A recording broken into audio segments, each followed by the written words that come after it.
Hello दोस्तों, नमस्ते, प्रणाम। मैं ललिता मिश्रा अपने यूट्यूब चैनल पे आप सबका स्वागत करती हूँ।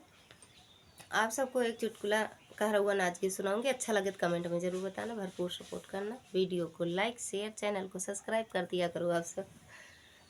सपना होई गे बलाम जी तोहार बोलिया, सपना होई गे बलाम जी तोहार बोलिया, सपना होई गे बलाम जी तोहार बोलिया।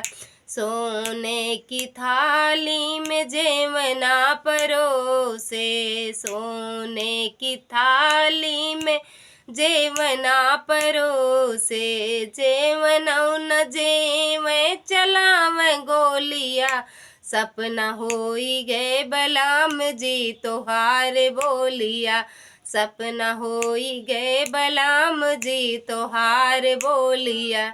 झांझर गेड़ुआ गंगा जल पानी, झांझर गेड़ुआ गंगा जल पानी, गेड़ुओ न घूट चलावे गोलिया, सपना होई गे बलाम जी तोहार बोलिया, सपना होई गे बलाम जी तोहार बोलिया, सपना होई गए बलाम जी तोहार बोलिया।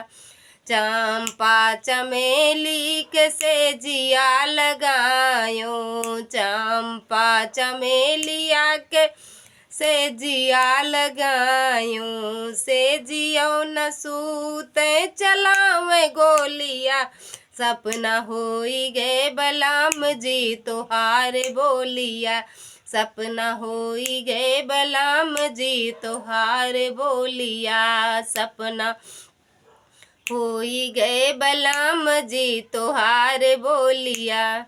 धन्यवाद दोस्तों, फिर मिलते हैं एक नए गाने।